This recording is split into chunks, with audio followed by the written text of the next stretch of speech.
Okay, while you guys continue eating, we are going to begin the program today. Our program, Finding Humor in Politics, is being presented by Mr. Dedric Lee, a professor of political science at Jefferson College. Born and raised in Hattiesburg, Mississippi, Mr. Lee received his undergraduate education at the University of Southern Mississippi. His graduate degrees from Arkansas State University led him back to teaching. With experience and education at the middle school, university, and community college levels, Mr. Lee is in his 9th year here at Jefferson College. Mr. Lee's academic passion is U.S. foreign policy with a particular interest in the Middle East and Latin America. Today, he will take a look at memorable moments in presidential election campaigns since 1976, setting up these moments and discussing the results.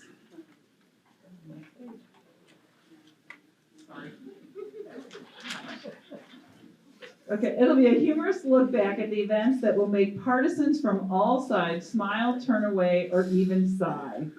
And before I have him come up, I did not grab Dr. Fish back there, just so you know, he has an excused absence from his meeting at 1 o'clock today. To make sure he knew he didn't have to hurry it up, because we want to make sure we have enough time for his presentation and also your questions. So please help me in welcoming Mr. Dedric Lee. Good afternoon, everybody. I am excited to be here and to talk with you all today. Dr. McCaffrey, thank you for that kind introduction. I hope I can live up to it. Before I dive headfirst into this presentation, I want to share y'all where my sense of humor comes from to give you an idea of what to maybe expect from me. And finally, I would like to thank Matt and Christian at JCTV for their help with the clips and the microphone, and I hope I'm not too much trouble for y'all for the next 30 minutes or so. So I'm going to dive in head first and tell you about my sense of humor. As y'all can see, I am a New Orleans Saints fan.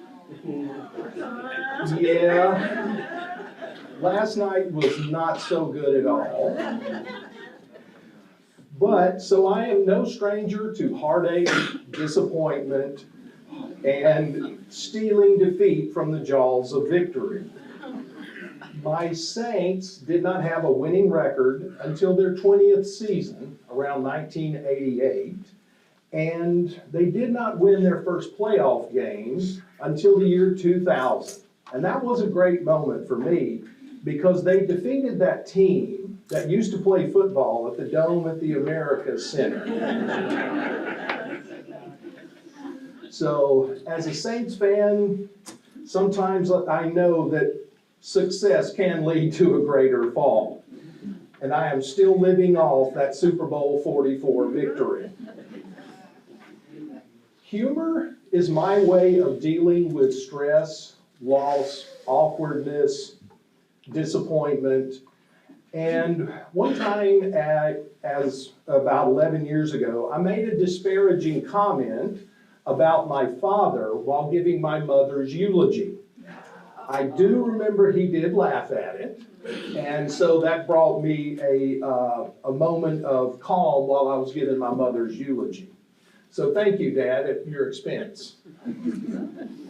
So today you will see moments of humor, and some of them are very hard to see. And I'll do my best to give y'all a little heads up and what to look for in these videos. So we might have to pay a little close attention. And as you know, humor, timing is important. Good timing can win the day, and poor timing can ruin the day. Finally, today we have the luxury of hindsight and wisdom. While these were big moments at the time, the world did not end, and let's hope it doesn't end in about 3 weeks or so for the election of 2024, if it doesn't go the way we want it to. But I guess there's only one way for us to find out if it goes our way or not, right? Okay, so My goals for my presentation today, the first one is levity. We need a break from the endless news cycles and never-ending campaigns. Amen. Thank you. This is one of these times when I envy those countries who set a time limit on how long campaigns can last. The toughest part of American campaigns is it always seems like they're happening, and even someone who enjoys politics and government as much as I do gets campaign fatigue on occasion. Last weekend, I went to a college football game in Champaign, Illinois, and it was a wonderful environment just to be sitting there, and when the play stopped, there were no political commercials on TV. That was a really nice afternoon in Illinois. And also remember this, no matter who wins the election of '24, the day after, there will already be discussion for the candidates of 2028. Goal number 2, this one I think is going to be the hardest. Try not to give the audience heartburn. I am terrified that I might give y'all heartburn while you're enjoying a good meal. I frequent the Jeffco cafeteria probably twice a week during the semester. So I really enjoy their food, but discussing politics can sometimes give people heartburn. As we know in our political climate, ideas and statements can trigger a lot of emotions, and I'm no stranger to that as well.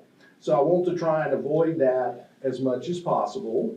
Goal 3 is no discussion of Trump or Harris.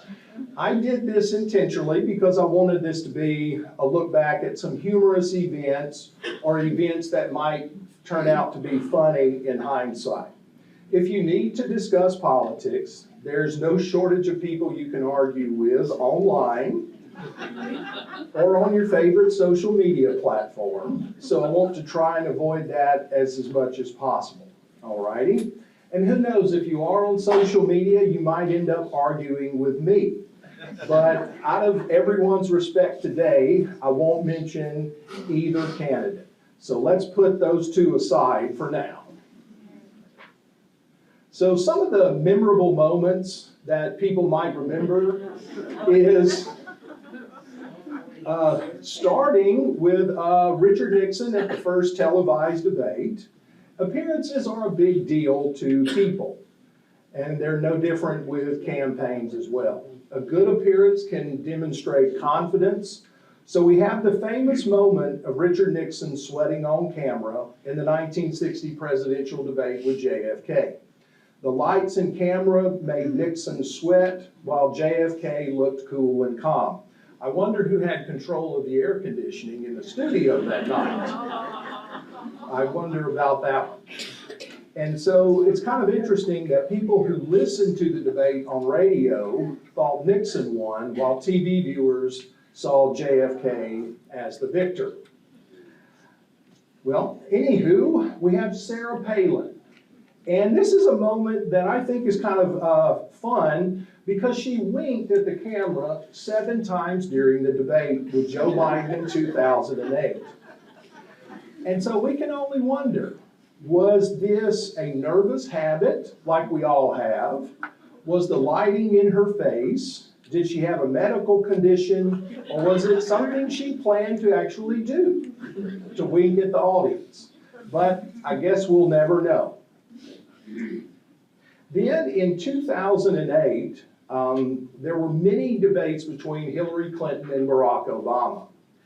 And in one famous moment, Barack Obama said, "You're likable enough, Hillary." And at that moment, I realized, when I was watching that debate, that Hillary Clinton would be the perfect Secretary of State if Obama won the election, because he could send her all over the world, and she would never be around him.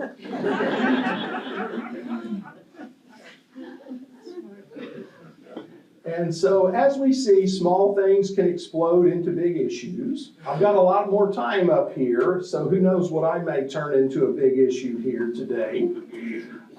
Some actions take less than 2 seconds and can turn a campaign into a complete blunder and fodder for the opponent.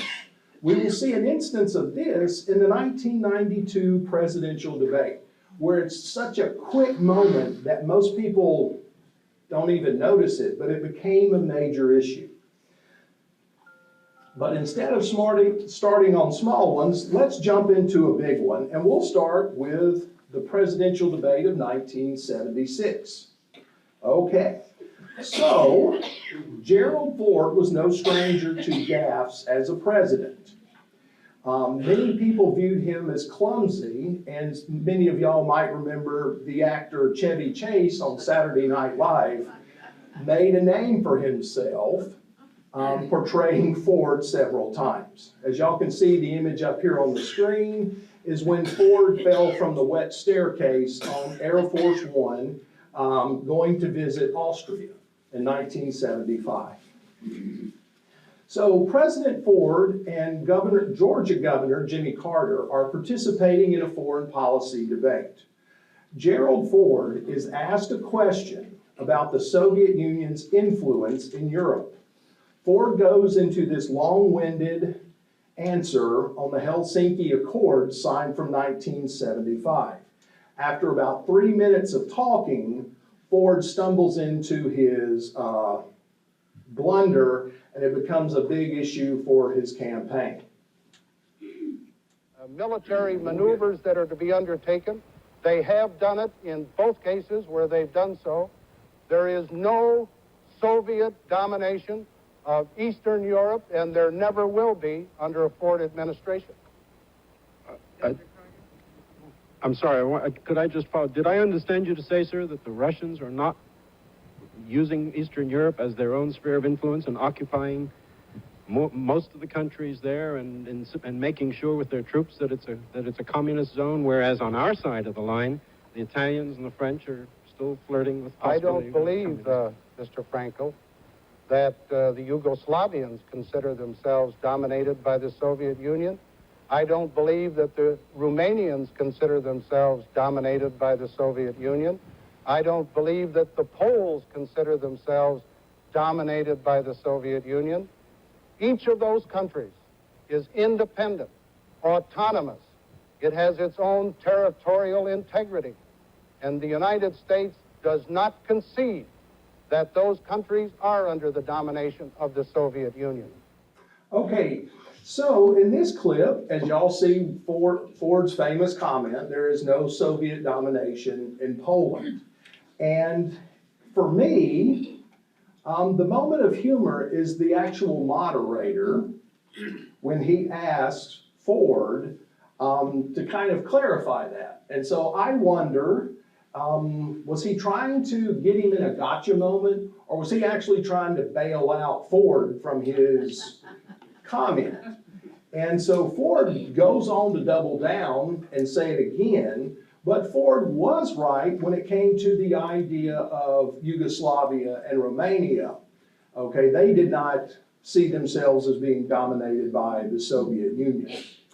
And so even though Ford's decision to pardon Nixon upset the American people, this race was close. Keep in mind, Ford had never won a statewide race and was not part of the presidential ticket in '72. And despite this blunder, Ford lost Ohio by only 6,000 votes and my home state of Mississippi by 7,500 votes. Had he won those two states, he would have remained president despite losing the popular vote by 1.5 million votes. These close results almost made for an amazing comeback story despite his big blunder. Ford trailed Carter by as many as 33 points after the Republican convention, but ultimately Watergate and Carter's outside status did enough for him to win the election. So we'll move on to another president who was by far a master at using humor, was Ronald Reagan. I have a moment here to share with you from the 1984 presidential debate. And as many of y'all will remember, his response was effective and well-timed.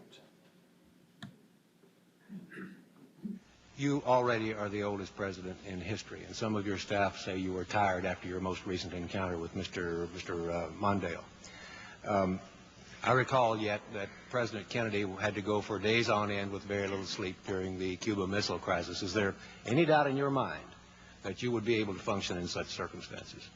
Not at all, Mr. Truitt, and I want you to know that also I will not make age an issue of this campaign. I am not going to exploit for political purposes my opponent's youth and inexperience.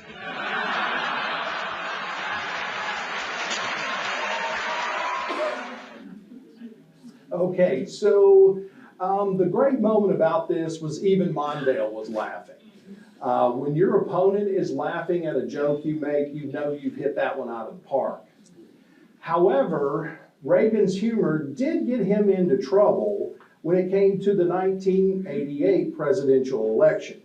His attempt at humor created a media circus that changed the trajectory of the 1988 election. Okay, so what was this? The Washington Times ran an article claiming Dukakis had sought help of a psychiatrist after his brother's death due to a hit and run. The individual quoted said it was possible he sought mental health treatment. And that was it, and that, as we know, that became the story. So Dukakis refused to release his medical records to the public, not something unusual for a candidate to do, but he refused to release those records to the public, and we'll see this attempt at humor that kind of goes awry for Ronald Reagan. So when the rumors started that Mike Dukakis had a mental problem, maybe, nothing you could put your finger on, of course. That's the way rumors are planted in politics. Do you feel that Michael Dukakis should make his medical records public? Look, I'm not going to pick on an invalid. When the President of the United States makes a comment like that, the press grabs it. So I spent a whole week trying to explain to people that I was really quite healthy. Reagan doing that was not an accident, and it was pretty effective.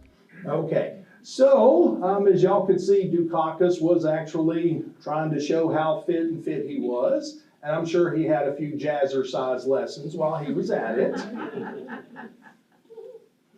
And so Reagan immediately called Dukakis and apologized for his remark and admitted that his attempt at humor was poorly done.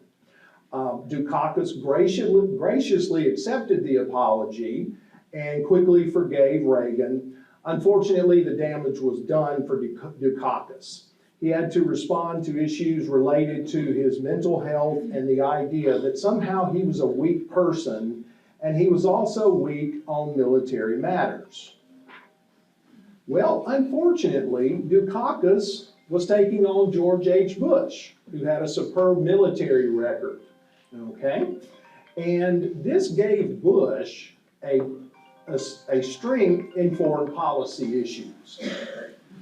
And no one could argue with George Bush's service. However, Dukakis did serve in the military from 1955 to 1957, and he was stationed in South Korea, but did not see any kind of combat, but he did serve honorably.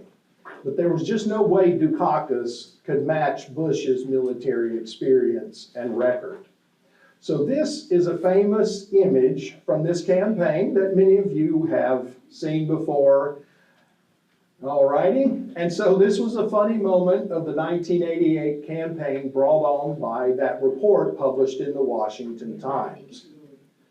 His military record, Michael Dukakis' military record, was actually destroyed at the National Personnel Center warehouse fire here in St. Louis. And so in an attempt to show himself stronger militarily, his campaign set up a media event. The New York Times the next day wrote a story about this event saying, "Forget Rambo, forget Clint Eastwood, forget John Wayne, it's Macho Mike." So this is an image that very few people saw of that event, okay? So his campaign wants to make defense his defense policy a priority. And so they decided to do what politicians do, have a photo op, right? So they would go to Sterling Heights, Michigan, and this was a kind of like what I would call a press-only event. It wasn't public. And the first time through is just a photo op where we see this picture of Dukakis talking with a soldier. Dukakis was more of a conventional forces type supporter than a technology-based military supporter. And so there was a big discussion between Dukakis' staff whether or not to do the second pass that would show him riding in the tank. Because, you know, one of the first rules of politics is never look awkward. Or never put yourself in a hat that makes you look funny or uncomfortable in. So the first pass went well, and Dukakis came up and talked about the tank, and we see this image, okay? And so the second pass is going to be much different. And so what happens here is that during the second pass, as Dukakis comes close to the media, you can actually hear members of the press laughing at Dukakis in the turret of the tank. And so at that moment, they realized they were in serious trouble at that moment. All righty? And so the Republicans eventually do get footage from this event and turn it into this campaign ad. Michael Dukakis has opposed virtually every defense system we developed. He opposed new aircraft carriers. He opposed anti-satellite weapons. He opposed 4 missile systems, including the Pershing II missile deployment. Dukakis opposed the stealth bomber and a ground emergency warning system against nuclear attack. He even criticized our rescue mission to Grenada and our strike on Libya. And now he wants to be our commander-in-chief. America can't afford that risk. And I'm astonished at this sense that the Republicans did not run the footage where you can hear all the press members laughing.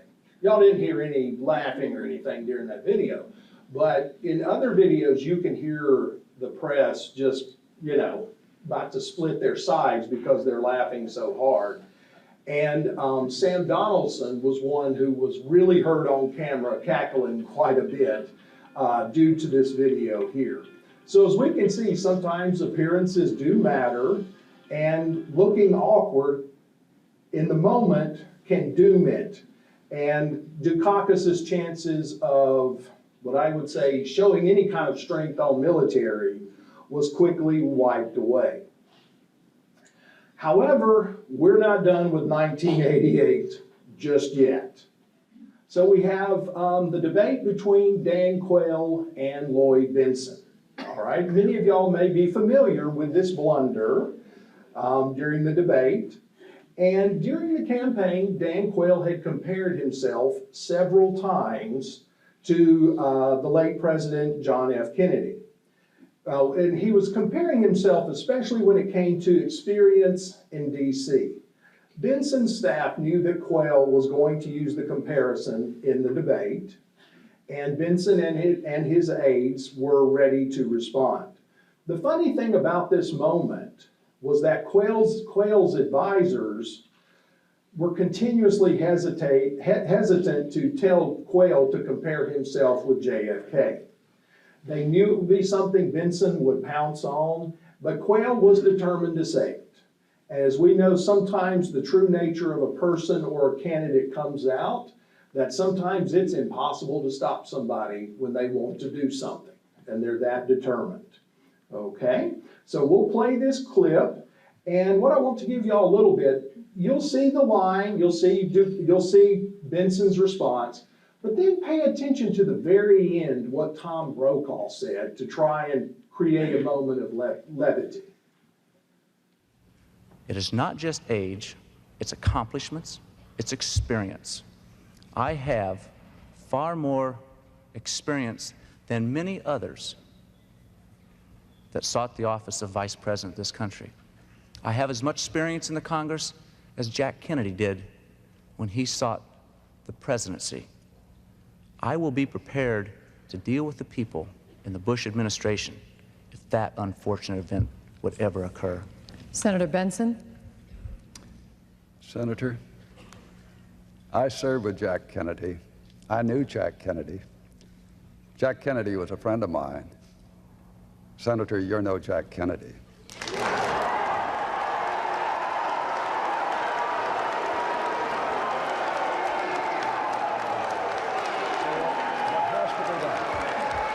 What has to be done in a situation like that? Please. In a situation like that, You're only taking time is to call in the from joint. your own candidate. That was really uncalled for, Senator.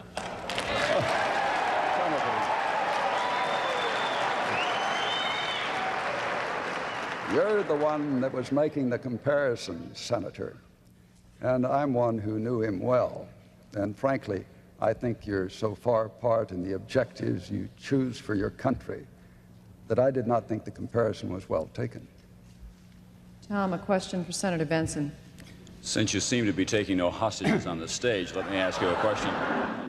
Okay, so y'all, I think y'all got that by Tom Brokaw, that Benson was taking no hostages on the stage that night. However, even though Quayle put his foot in his mouth, it did nothing to impact the polls or the race. The big lesson here for any candidate is don't compare yourself to a beloved president. And sometimes, you know, it's just impossible to stop people when they want to do something. However, Dan Quayle would be part of our next debate gaffe. And unfortunately, it was for the Reform Party candidate who got some good laughs and some bad laughs here in this, the 1992 presidential debate as well. So the Reform Party candidate was Admiral James Stockdale. And this is actually a great moment for Stockdale to demonstrate he's not the usual Washington politician. And so he uses this moment of humor to gain a little trust with the American people. Admiral Stockdale, your opening statement, please, sir. Who am I? Why am I here?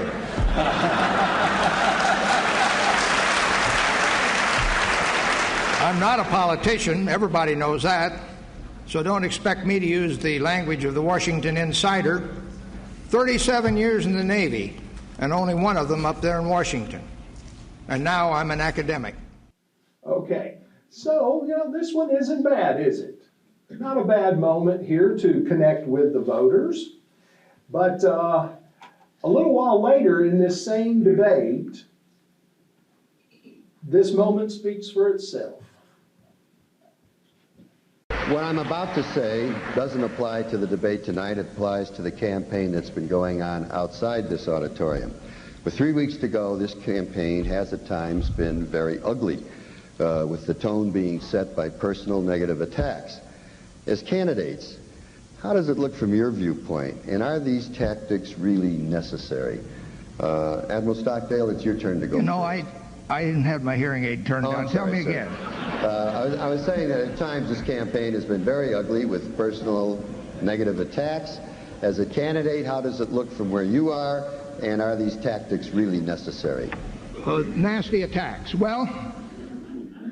Okay. So anyway, the biggest question here is, did he actually turn it off while Quayle and Gore were talking, or did he have some sort of malfunction and he just wasn't paying attention? We'll never really know that, but I have to say this. Dan Quayle was probably glad that at least the attention is not on me. So we'll move forward to the 1992 presidential debate moments. And this one is actually going to take place in St. Louis. And this one's in St. Louis. But this one is so quick that most people don't even notice what's going on here. And at a town hall meeting, it's your chance to connect with voters and connect with people at home rather than standing behind a podium. This is a chance for them to like sit on a stool and walk around in the audience. But this one happened so fast, and this is just something that is humorous in the sense that just became such a large issue and only took 3 seconds to happen. We have a question right here. Yes, how has the national debt personally affected each of your lives? And if it hasn't, how can you honestly find a cure? And that was it. No one really saw it or even spoke of it. Most of y'all probably didn't even see it, did you? But it was something that became a big deal the next day in the campaign when George H. Bush just did this right before the answer, and he was looking at his watch. And it was done to give the idea that Bush was not concerned about the American people or the audience. And I'll be honest with you, the question that lady asked was incredibly difficult to follow up. And Bush had the bad luck of going number 1 with that question. And so what happens here is that Bill Clinton, his campaign uses that moment to talk about George H. Bush being detached from the American people. And that becomes a big issue. And Bill Clinton doesn't use it in this speech, but many of y'all may remember the line, "I feel your pain." He uses that later, but he kind of hints at it at this debate. But sometimes all it takes is just one little gaffe like that to become a major campaign issue. And ultimately, it just gave the idea that Bush had somewhere better to be. All righty, so we'll move on to another presidential debate, was Al Gore and George W. Bush. This one also took place in St. Louis the day after Governor Carnahan passed away in the plane accident. And I remember starting the debate and watching it and just going, wow, totally had forgotten about that moment. So I just wanted to share that one with y'all. And they did have a moment of silence at the beginning of the debate. But we'll get to here for the 2000 campaign. And so this was a chance for Bush and Gore to connect with the people once again. And, you know, a lot of us remember Al Gore sighing, right? Where they had the split screens and he's sighing. It seems like he's sighing every other breath during any time George W. Bush spoke. But Al Gore had plenty of experience, so he should have known better. And even during practice debates, he was warned not to sigh. And the people in the audience at that debate didn't notice his sighs. They didn't notice his, but the audience noticed it. And there were a lot more people watching on TV than at the debate. And that became a big issue. So Al Gore has a chance to come back. And so this is another moment where Al Gore kind of misses the mark when trying to connect with the audience. And just to kind of give y'all a little hint here, watch George W. Bush. That's what the question in this campaign is about. It's not only what's your philosophy and what's your position on issues, but can you get things done? And I believe I can. All right. What about the Dingell Norwood bill? All right, we're going to go now. I'm not quite through. Let me finish. All right. Okay, so that was all it took. And I'm sure many of y'all have done that as well. When somebody really gets in your face and you're not expecting it, you just kind of give a smile and a nod. I've done it before, and I've had it happen to me. So I'm sure many of y'all can relate to Bush in this scenario, but his response was fantastic for a great laugh. Okay, so I wanted to show that minute. And another something from the 2000 campaigns is, do y'all remember the Chuck Norris craze?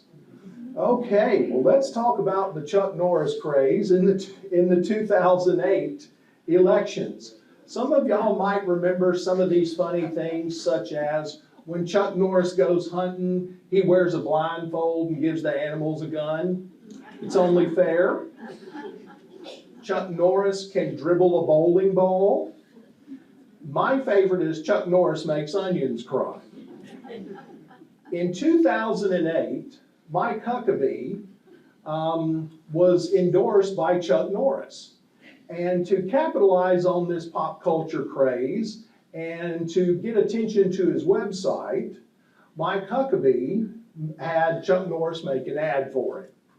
And this ad starts running in Iowa and New Hampshire about 2 months before the Iowa caucus starts in 2008.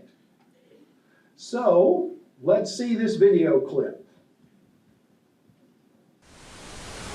An important policy message from Governor Mike Huckabee. My plan to secure the border, 2 words: Chuck Norris.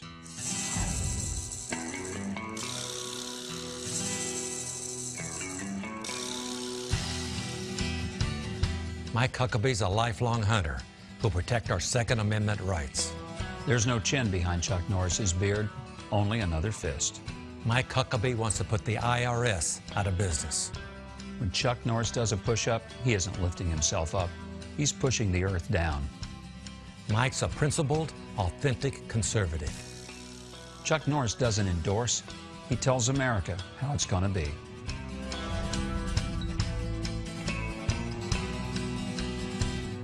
I'm Mike Huckabee, and I approve this message. So did Chuck. Chuck Norris approved.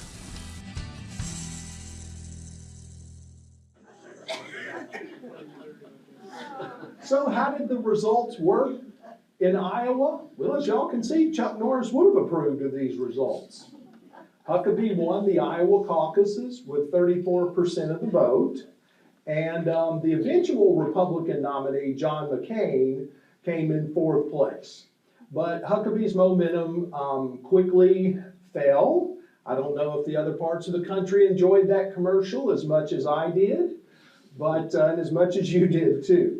And so this was a great moment. And when Mike Huckabee ran for president in 2016, he and Chuck Norris teamed up to make what I would call, or I guess they got the band back together, where they were on stage playing music together at his events.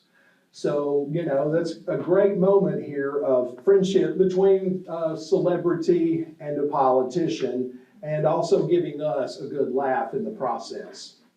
So our final clip today comes from the 2016 election. Jeb Bush had a presidential pedigree like nobody else. His father, he was the governor of Florida. He had the family name. His dad and his brother were presidents.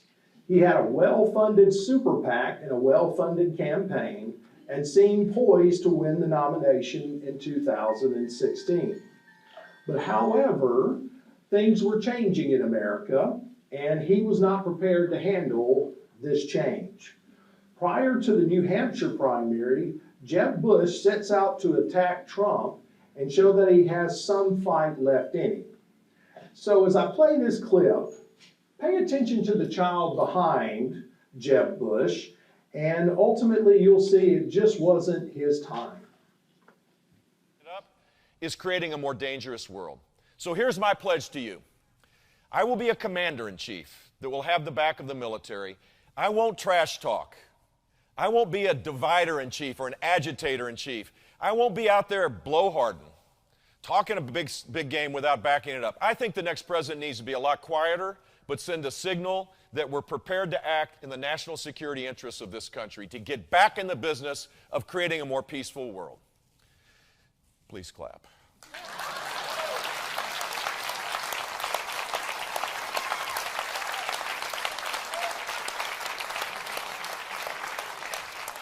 So ultimately you see the humor there with the little girl. It looks like she's trying to cuddle with her mom in the background there.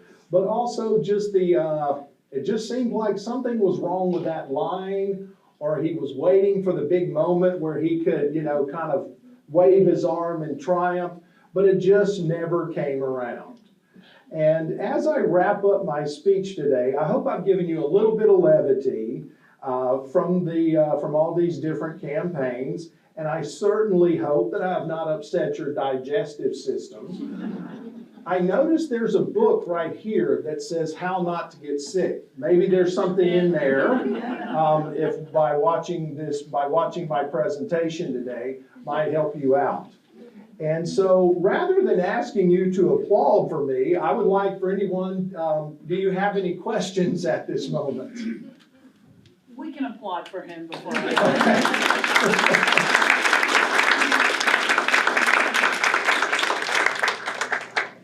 Any questions from the audience? I find it interesting because I think all of us dread the political ads, everything that happens, but it happens and it happens and it happens and we just keep getting the same stuff over and over. It's Groundhog Day. Any questions from the audience today? Yeah, hold on a second. Let me bring the mic back there. I will say this while we're waiting for the question. Negative ads work. No matter how much we dislike them, they work. So we're kind of stuck with them. I'm surprised you didn't say anything about the fly. Oh, you know, that is very good on your part. That completely escaped my mind. Oh. The fly on Mike Pence's head during the debate. Yeah. Thank you for pointing that out. I wish we could see that. Hold on a second, I'm coming behind you. My question is, wasn't it Dan Quayle who got caught with his girlfriend on the dock? I didn't see that in their presentation. Dan Quayle getting caught with who? His girlfriend on the dock? I don't remember that, but it was Gary Hart I'm hearing. Oh yeah, Gary Hart. Okay. Yeah. Anyone else?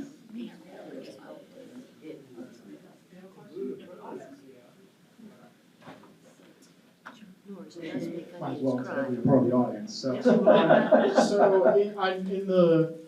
I guess recently, if not to break the third rule that you mentioned, but I'm going. Joe Biden had that infamous meme against him, "Let's go, Brandon," that a lot of his detractors all sort of used against him. But in this latter half of his presidency, he's almost sort of adopted that into this other inside joke he's cultivated. I don't know if you've heard it. It's called Dark Brandon. Oh yeah. Yeah, so he's sort of taken this backlash of humor that other people have made against him and embraced it. And I'm wondering if, as far as you know, if there are any were any major candidates that similarly had some sort of humor levied against them in the media due to like a gaffe or something against them that they later turn around and come to embrace as part of their political identity. I can't think of anything right offhand, Christian. I'm sorry. But that was a great use by Biden and his campaign staff to take advantage of that, because that moment kind of sprang out of a NASCAR event. And so just kind of, some small things turning into something big, but sometimes you try your best to make it. And I'm sorry, I don't have anything to give you another example of. It's all good. Yeah. I was just curious. Okay, well, if you'll all join me again with giving a round of applause to Dedric Lee.